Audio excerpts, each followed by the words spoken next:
सादर आभार अभिनंदन। मैं कुमार सौंदर्य KSS Rao sir YouTube channel पर आपका स्वागत है। आज लंबे अरसे के बाद तो नहीं, लेकिन 2 हफ्ते से मैं आ नहीं पाया था, जिसके कारण वीडियो नहीं बन पा रहा था। तो आज मैं आपके बीच आया हूँ एक छोटा सा ही टॉपिक, और वो बहुत ही महत्वपूर्ण टॉपिक है, मगध का उत्कर्ष। मगध का उत्कर्ष किन परिस्थितियों में मगध साम्राज्य उठा, और मगध साम्राज्य जो कि आपको एक चैप्टर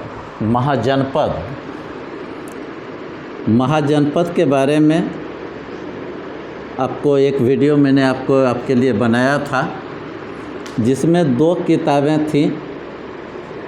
एक अंगुत्तर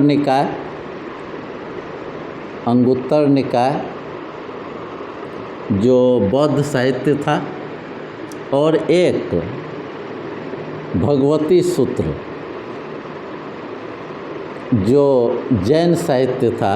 इसी 2 में 16 महाजनपदों की चर्चा की गई थी, जिसमें आपको यह भी बताया गया था कि मगध महाजनपद सबसे पावरफुल महाजनपद था, और पावरफुल महाजनपद होने के कारण मगध महाजनपद ने अपने आसपास के सभी महाजनपदों को, जिसमें कि आपका जो ये अंग महाजनपद है, अवंती महाजनपद है, कौशल महाजनपद है, इन सारे महाजनपदों को अपने में मिला लिया था, जिसके कारण मगध महाजनपद सबसे पावरफुल महाजनपद बन करके सामने आया।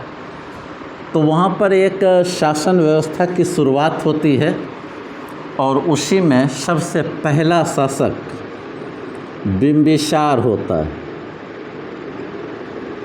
सबसे पहला शासक होता है बिंबिसार, जो 544 BC से 492 BC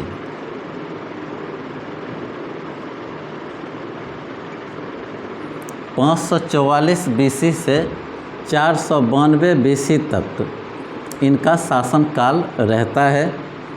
और इसी ने इससे संबंधित जो प्रश्न बनते हैं, मैं उतना ही चर्चा करूंगा कि हर्यक वंश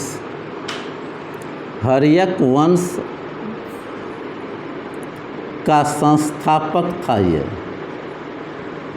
हर्यक वंश का संस्थापक बिंबिसार था, और मगध साम्राज्य के संस्थापक भी, मगध साम्राज्य के संस्थापक, हर्यक वंश के संस्थापक और मगध साम्राज्य के संस्थापक। ऐसा कहा जाता है 80,000 गांवों को मिलाकर एक महाजनपद इसने एक यानी साम्राज्य तैयार किया था, जिसे हम लोग मगध साम्राज्य कहते हैं। इनके संदर्भ में, चूँकि यही एक शासक है जो भगवान बुद्ध का समकालीन है, भगवान बुद्ध का समकालीन शासक कौन है, तो वो है बिंबिसार, और बौद्ध धर्म के अनुयायी भी थे। बौद्ध धर्म के अनुयायी भी थे।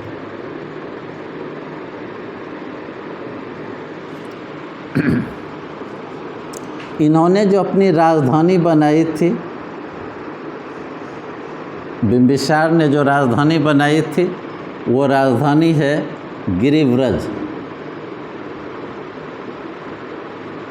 गिरिव्रज, इसी को आप राजगीर भी कहते हैं। और इनका राजकीय वैद्य था, राजवैद्य कहा जाता है उनको, जीवक। इनका राजवैद्य था जीवक जो अवंती को जब मिलाया था और अवंती का शासक जो प्रद्योत था, चंड प्रद्योत घायल हो गया था, उसके इलाज के लिए प्रद्योत के इलाज हेतु बिंबिसार ने ही जीवक को अवंती भेजा था। जीवक को अवंती भेजा था प्रद्योत के इलाज हेतु। ये क्वेश्चन बहुत इम्पोर्टेंट होता है। जीवक किसका राजवैद्य था? तो वो है बिंबिसार का। इसके बाद इस बिंबिसार से संबंधित इनकी पत्नियों का उल्लेख बहुत ज़रूरी है, चूँकि इसकी पत्नियों से संबंधित प्रश्न बनते हैं। पत्नियाँ, इनकी 3 पत्नियाँ थीं। इनकी 3 पत्नियों में पहली पत्नी थी कौशल देवी।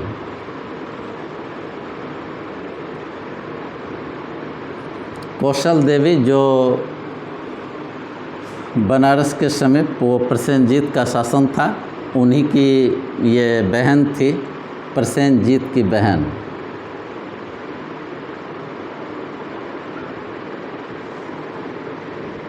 ये उनकी पहली पत्नी थी। दूसरी जो पत्नी थी वो चेल्लना थी। चेल्लना कौन थी?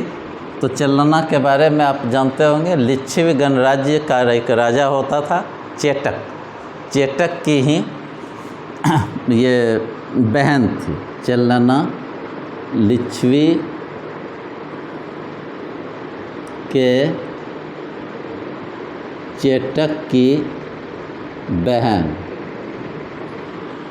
और एक पत्नी थी जिसका नाम क्षेमा था, अक्षय एकार मुआकर। क्षेमा कौन थी?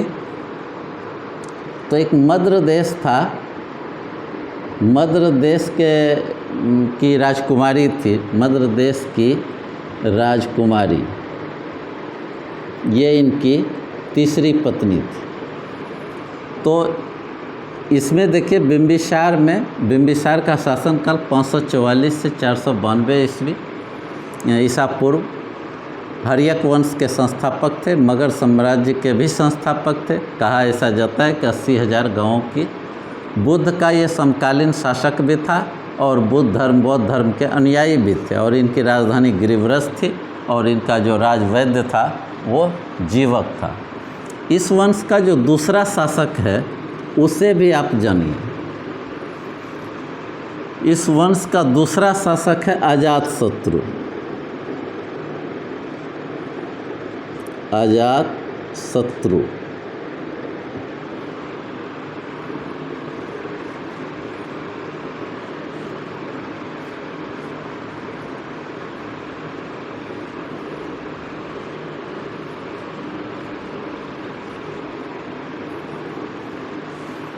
अजातशत्रु का शासनकाल, इसमें एक चीज़ और छूट गया। इनका जो वास्तुकार था बिंबिसार का, वो एक जान लीजिए।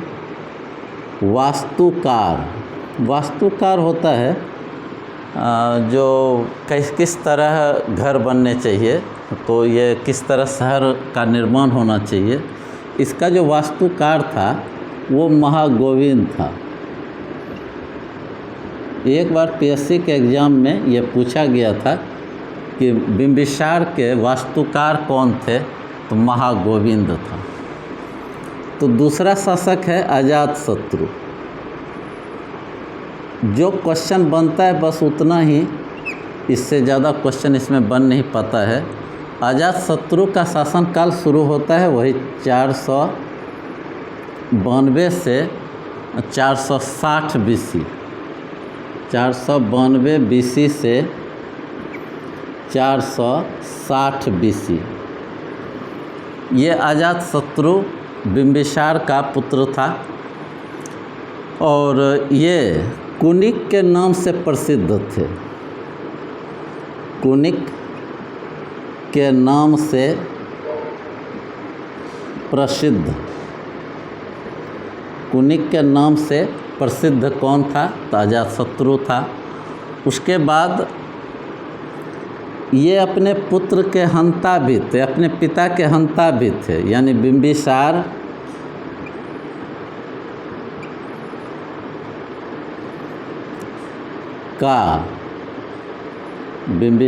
का हत्यारा, उनकी हत्या करके ये शासक बने थे। तो बिंबिसार का हत्यारा था अजातशत्रु। और प्रसेनजीत जिनके बहन से बिंबिसार ने शादी की थी, अजातशत्रु ने राजा प्रसेनजीत की पुत्री हजीरा से विवाह किया था। हजीरा से विवाह किया था।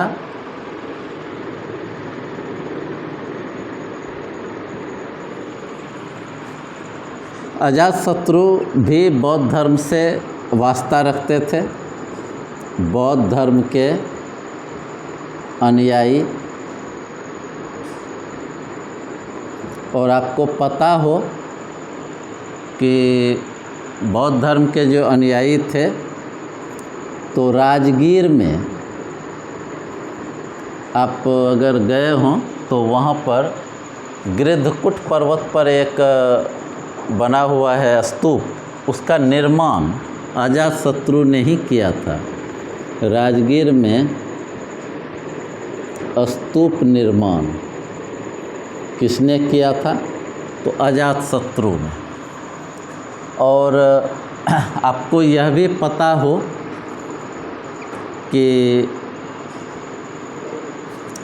इनके शासनकाल में प्रथम बौद्ध संगीति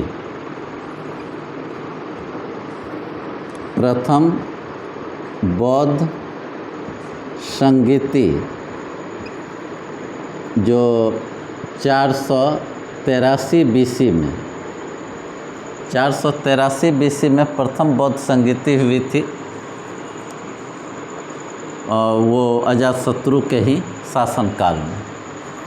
तो अजातशत्रु से संबंधित यही प्रश्न है, उसमें यह बहुत ही इम्पोर्टेंट होता है।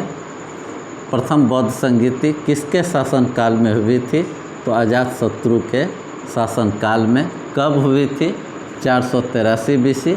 और बौद्ध संगीति पर आपका एक वीडियो बना हुआ है बहुत ही डिटेल से, वहाँ से भी आप, और होगा तो मैं इसमें लिंक दे दूँगा।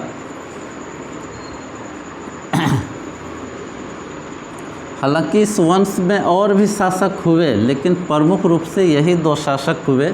और एक शासक नाम आता है उदायीन का, कहीं कहीं उदयन भी इसका नाम मिलेगा।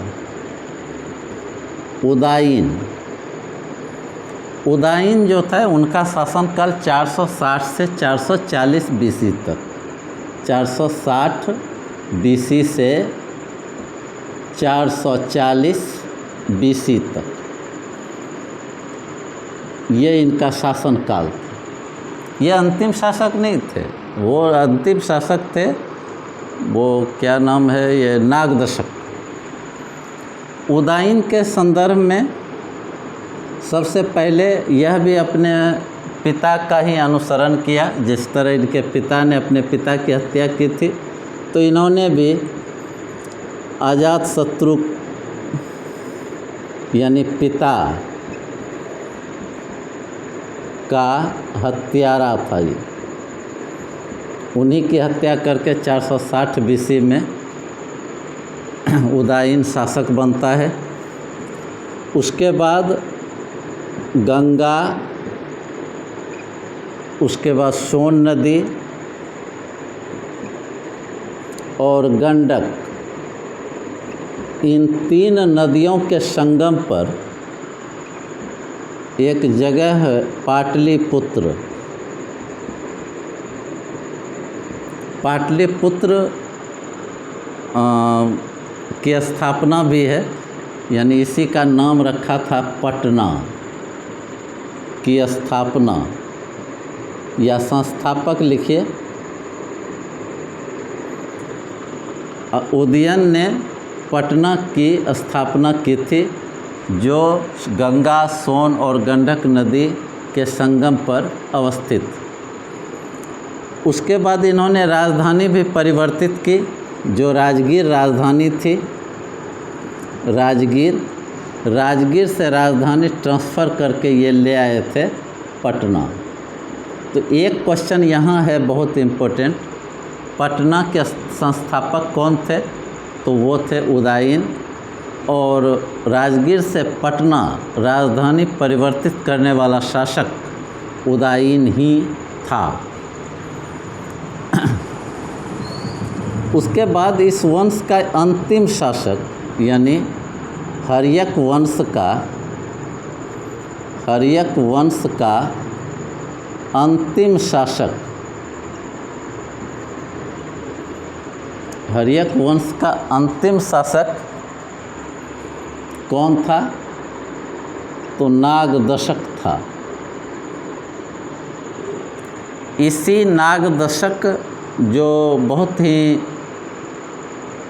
कमज़ोर शासक था, इस नागदशक ने एक उल्टा पुल्टा काम ये किया था, इन्होंने राजधानी वैशाली को बनाया था और वैशाली से पुनः राजधानी परिवर्तित भी की गई थी पटना।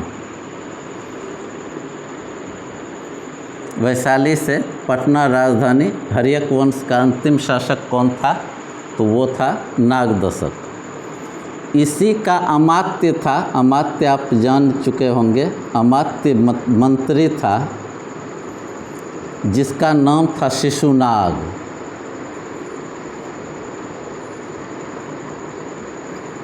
शिशुनाग ने नागदशक की हत्या कर दी। नागदशक की हत्या कर दी।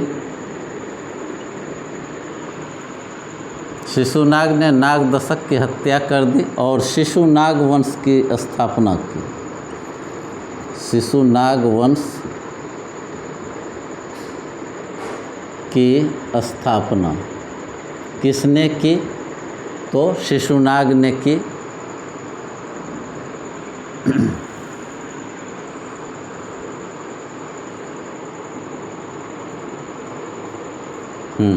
शिशुनाग ने इसकी हत्या कर दी और राजधानी भी इसने बनाई थी वैशाली से।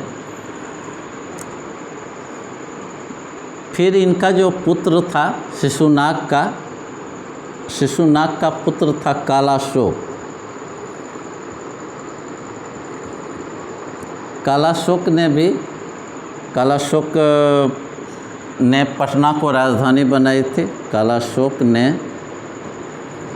पटना को राजधानी बनाई।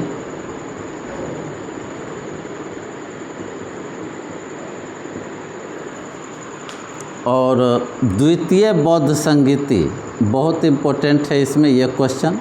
द्वितीय बौद्ध संहिता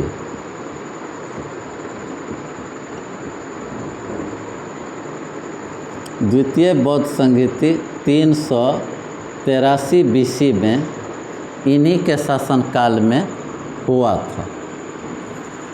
तो शिशुनाग वंश का शासन जो रहा था वो आपको ये हर्यक वंश का अंतिम शासक नागदशक की हत्या करके शिशुनाग वंश की स्थापना, और शिशुनाग वंश चला 412 BC से 344 BC तक। कारण है उस बीच में नागदशक जैसे कमज़ोर शासक और भी हुए थे उदयन के बाद। अब शिशुनाग वंश, ये कालाशोक ने जो शिशुनाग वंश की स्थापना की, तो इसी का एक अमात्य था महापद्मनंद। तो वहाँ पर आते हैं हम लोग नंद वंश।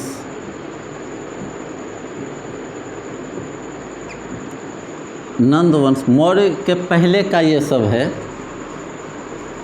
नंद वंश के जो संस्थापक थे वे थे महापद्मनंद। नंद वंश के संस्थापक महापद्मनंद थे और 344 से 344 से 322 तक, 344 BC से 322, कहीं कहीं 25 भी मिलेगा तो वो 25 मान्य नहीं है। 344 से 322 BC तक किस वंश का शासक रहा? तो नंद वंश का। ये संस्थापक थे नंद वंश। नंद वंश का अंतिम शासक घनानंद था। घनानंद नंद वंश का अंतिम शासक। हालांकि ये अपनी क्रूरता के लिए बहुत प्रसिद्ध थे और इन्होंने ही कौटिल्य को भरी सभा में बेइज्जत किया था, जिसके कारण कौटिल्य ने कहा था कि तुम जिस कुर्सी पर बैठे हो उस कुर्सी पर मेरी पसंद का आदमी बैठेगा। और वही हुआ था। चंद्रगुप्त मौर्य को लेकर के उन्होंने मौर्य वंश की स्थापना करवाई थी। तो कौटिल्य को अपमानित करने वाला शासक, कौटिल्य को अपमानित करने वाला शासक घनानंद था। और इन्हीं के शासन काल में 322 BC में महान सिकंदर महान का भी आक्रमण हुआ था। सिकंदर का आक्रमण। सिकंदर के आक्रमण के समय, हालांकि शासन तो घनानंद का ही है, लेकिन तब तक में क्या होता है कि 322 ईसा पूर्व में मौर्य वंश की नींव डाली चली जाती है। मौर्य वंश, यही कौटिल्य की मदद से मौर्य वंश की स्थापना कर देते हैं चंद्रगुप्त मौर्य।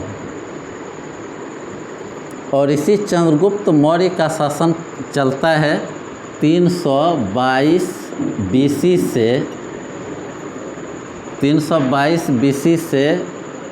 185 BC तक इन्हीं का शासन चलता है। अब जिस समय सिकंदर का आक्रमण होता है उस समय दो तरह की विचारधारा सामने आती है, जिसमें एक विचारधारा है कि जिस समय सिकंदर का आक्रमण हुआ था उस समय सेंड्रोकोटस था, और जिस समय सिकंदर का आक्रमण था कुछ इतिहासकार कहते हैं एंड्रोकोटस था, और कौटिल्य कहता है कि जिस समय सिकंदर का आक्रमण हुआ था उस समय मगध का शासक जो था वो चंद्रगुप्त मौर्य था। तो चंद्रगुप्त मौर्य, एंड्रोकोटस और सेंड्रोकोटस, ये तीनों एक ही व्यक्ति हैं, जिसकी चर्चा हम करेंगे आपको मौर्य काल में। तो कल हम मौर्य काल लेकर के आएंगे, मौर्य काल का किस तरह उत्थान होता है। फिर मौर्य काल में 3 शासकों को, खास करके चंद्रगुप्त मौर्य, बिंदुसार और सम्राट अशोक, इस 3 की विस्तृत चर्चा होगी। फिर अशोक के अभिलेखों की चर्चा है, और फिर मौर्य साम्राज्य के पतन का भी उल्लेख हम करेंगे। वो एक वीडियो में तो वो नहीं होगा क्योंकि बहुत बड़ा चैप्टर है, 2 से 3 वॉल्यूम में आएगा। तो आज हमें कुछ लड़कों की मांग भी थी कि मौर्य के पहले जो हर्यक वंश थे, शिशुनाग वंश था या फिर नंद वंश था, इसकी एक चर्चा कर देंगे। तो इसलिए मैंने ये वीडियो आपके लिए बनाया है। आशा है कि आपको पसंद आएगा, और अगर पसंद आता है तो लाइक कीजिए, शेयर कीजिए और ज़्यादा से ज़्यादा लोगों तक पहुंचाइए। और जो आदमी नए देख रहे हैं तो वो निश्चित रूप से कैएसएस राव सर यूट्यूब चैनल को सब्सक्राइब करें। और इसी वादे और इरादे के साथ फिर हम मिलते हैं। जय हिंद।